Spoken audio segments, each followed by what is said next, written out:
Halo Sobat Rendra, balik lagi nih bareng aku Zaki yang pastinya di YouTube Reksadana.com. Hari ini aku senang banget kenapa kita bakal ngulas-ngulas lagi nih topik-topik yang mungkin dipertanyakan oleh Sobat Rendra semuanya. Nah, topik kita kali ini adalah gaji UMR, apa bisa investasi? Oke, aku nggak sendirian kali ini karena ada Mbak Ica yang bakal menjawab semua pertanyaan kalian dan pertanyaan aku pastinya ya. Nah, Mbak Ica, boleh perkenalkan diri dulu? Halo Sobat Rendra, perkenalkan saya Harica, saya dari Henan Putira Asset Management, Head Unit of Business Development. Wow, nah Kak, kita kan ngomong-ngomong nih kan tentang gaji UMR, terus juga investasi, kan sangat relate lah ya kalau misalnya, aduh gaji segini, sekian, tapi mau investasi masih takut. Tapi sebelum kita masuk topik ke sana dulu nih, aku mau tahu dulu nih Mbak Ica, apa sih investasi dan seberapa penting sih investasi itu? Oke, Sobat Rendra, jadi kalau pertanyaannya seberapa penting sih investasi itu? Kalau misalnya Sobat Rendra merasa nih dari tahun 2000-an, mungkin 100.000 itu bisa beli barang banyak ya. Benar. Tapi sekarang 100.000 dibawa ke mall 2023, mungkin udah habis sama parkir, sama beli kopi. Beli nonton, buat tiket nonton itu udah nggak bisa lagi. Kalaupun beli tiket nonton udah nggak bisa beli makanan lagi, ya nggak? Benar. Nah itu karena adanya inflasi, that's why kita harus berinvestasi. Wow, dan itulah kita harus investasi karena semakin growing ya. Yes, benar banget. Karena di mana-mana semakin lama nilai mata uang itu pasti akan menurun nih, Mas. Oke. Nah, kita harus melindungi nilai mata uang tersebut dengan cara investasi. Betul benar, sekali, setuju, Sobat Rendra. Nah, Mbak, kalau misalnya cara mengatur alokasi dana nih, gimana sih untuk gaji UMR tuh baiknya? Oke, baik. Sebenarnya kalau misalnya kita ikutin dari financial planner, kita tuh harus membagi 50, 30, 10. Dan 10-nya lagi untuk sesuatu hal yang kita bisa ibaratnya investasi untuk dunia akhirat nanti nih, Mas. Wah, kalau 50 tuh apa aja tuh biasanya, Mbak? Betul. 50% ini biasanya kita alokasikan untuk kebutuhan sehari-hari kita. Entah itu makan, transport, terus juga kalau misalnya mau biaya hiburan itu juga boleh. Nah, kalau misalnya 30% biasanya ini kita sisihkan untuk dana darurat dulu nih, Mas. Dan 20%-nya kita bisa gunakan untuk berinvestasi. Tapi kalau misalnya ternyata dana daruratnya mau diinvestasikan ke instrumen yang lebih aman, yang tidak ada fluktuasinya tuh sangat amat naik turun, itu juga nggak apa-apa. Gitu. Oke, berarti aku note dan aku garis bawahi ada 50, 30, 20 ya? Yes, itu. 20 dalam artian 10 dan 10. 10-nya investasi, 10-nya lagi investasi untuk di akhirat nanti. Oke, wow. Tetap harus ambil bagian akhirat ya. Betul. Beramal itu penting. Investasi juga penting. Makanya jenis investasinya ada 2, sekarang dan nanti. Aduh, bener banget. Setuju deh kalau itu. Nah, Mbak Ica, gimana sih? Misalnya orang udah tertarik nih untuk investasi nih, terus kayak gimana cara memilih instrumen investasi yang sesuai untuk orang-orang dengan gaji UMR nih? Sebenarnya nggak ada masalah sih untuk gaji berapapun. Kalau misalnya emang mindsetnya udah niat untuk berinvestasi, itu nggak ada masalah. Even itu gaji UMR. Nah, kalau misalnya ditanya bagaimana sih untuk gaji UMR, sebenarnya nggak ada masalah. Kita harus menyesuaikan gaya hidup. Benar. Dan yang kedua itu tujuan investasi. Kita harus tentukan tujuan investasi kita tuh apa sih? Apa sih kita berinvestasi, apa yang mau kita capai? Goals-nya harus tahu. Supaya semangat nih Sobat Rendra. Nah, yang ketiga, Sobat Rendra harus tahu jangka waktunya itu mau dicapai berapa lama. Jadi, Sobat Rendra bisa mengkalkulasikan kira-kira dalam 5 tahun, 10 tahun, sekiranya dari investasi itu bisa berkembang berapa banyak. Oke, berarti aku note lagi nih, garis bawahi lagi nih Mbak Ica. Ada gaya hidupnya harus disesuaikan nih ya, dengan gajinya berapapun itu juga harus disesuaikan. Terus juga tujuannya apa? Misalnya untuk nikah bisa, beli rumah, pendidikan. Terus yang terakhir adalah jangka waktunya, berapa lama, disesuaikan juga dengan tujuannya tadi Mbak ya? Yes, benar. Oke, noted nih, harus di-note loh sama Sobat Rendra loh.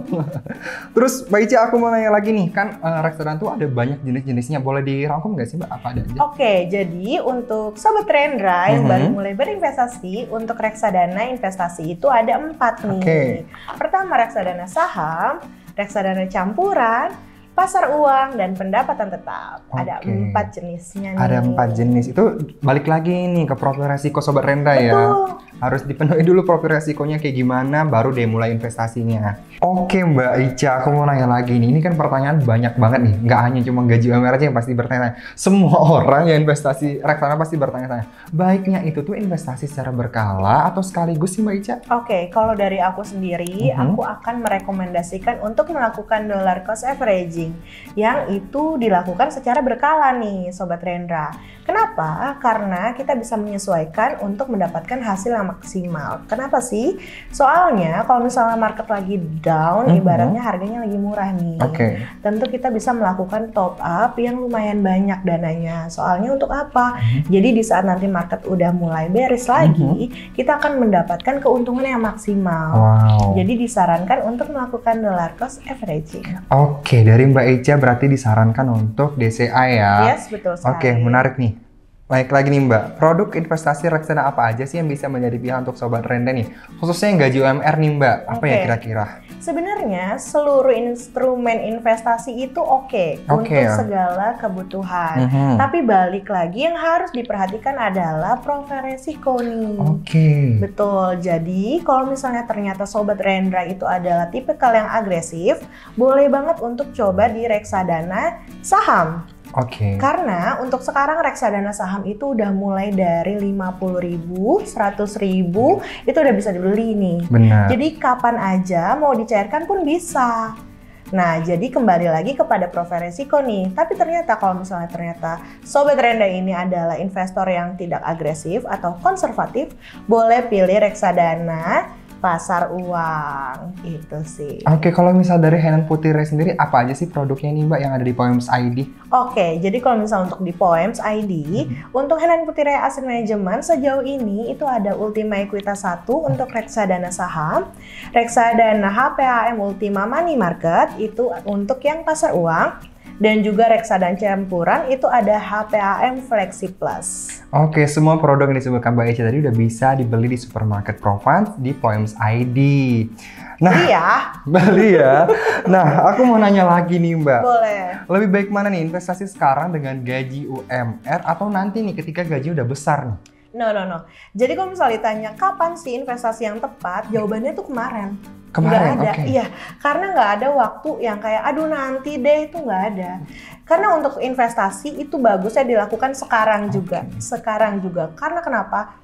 Telat. Kalau misalnya aku bisa melakukan investasi dan mengetahui investasi dari 10 tahun yang lalu, itu akan aku lakukan. Karena untuk melindungi nilai uang aku. Itu biar tidak tergerus sama inflasi ya Sobat Renda semuanya. Nah, tips gimana cara tetap berinvestasi sedangkan gaji yang dimiliki tidaklah banyak tuh, apa tuh dari Mbak Ica sendiri? Kalau menurut aku, tipsnya adalah kita harus bisa melakukan sesuai identitas kita. Kita tidak mengikuti gaya hidup yang ternyata bukan kapasitas kita.